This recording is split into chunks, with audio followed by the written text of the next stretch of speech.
In this video, I'm going to show you how to create a scatter plot, but also to add the regression line on top of that scatter plot from the regression that we did in the previous video.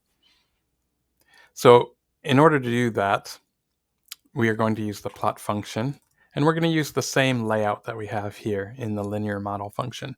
So weight will be our y variable, and reported weight will be our x variable, and the data comes from the Davis data set.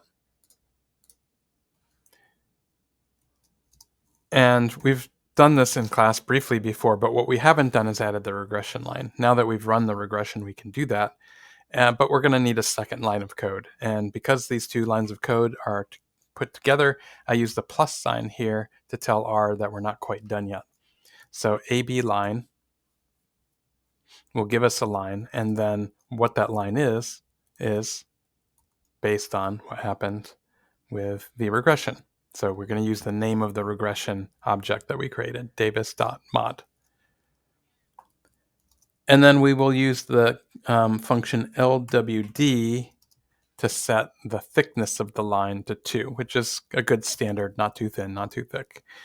So you could probably leave this off, but this is a decent thickness. So if we hit run anywhere in this 2-line command here, we get a nice correlation scatter plot with the regression line. But you're probably noticing something that's off.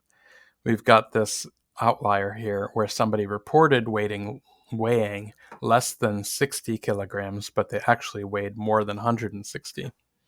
And that's probably an error. If we go to our data set and we scroll through, we can see that case 12, there's an issue here where this weight, reported weight, doesn't at all match the of 56, doesn't at all match the actual weight of 166. There's probably error here where these two numbers were transposed. We're not 100% sure. So what I'm going to do is just show you how we would fix this by cutting out case 12 from the regression and also from the graph. So I'm going to go ahead and copy this so we can redo the simple linear regression without case 12. So I'm going to give this a new name, Davis Mod 2, just so that we have the original.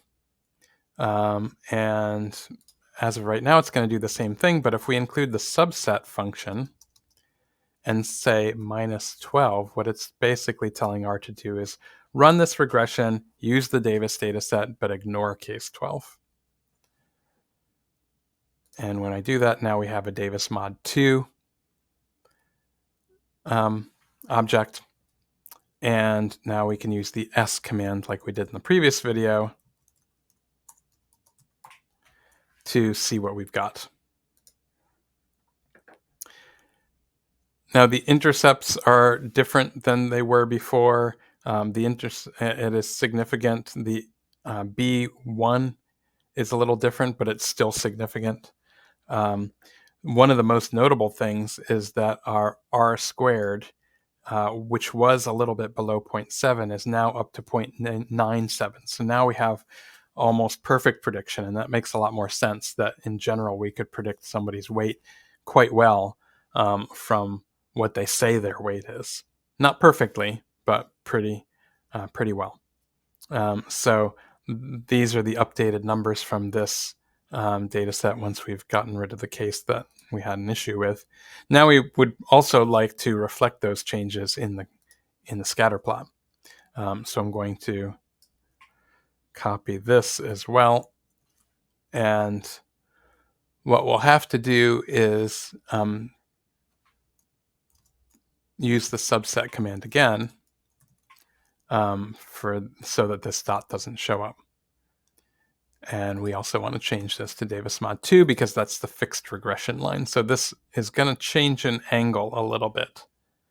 As you'll see, when I run this, you'll see that this dot's going to go away, this angle is going to shift, and also the scale is going to change a little bit. So now we have none of the observations that are very far away from the line, and you got a nearly perfect relationship between reported weight and actual weight.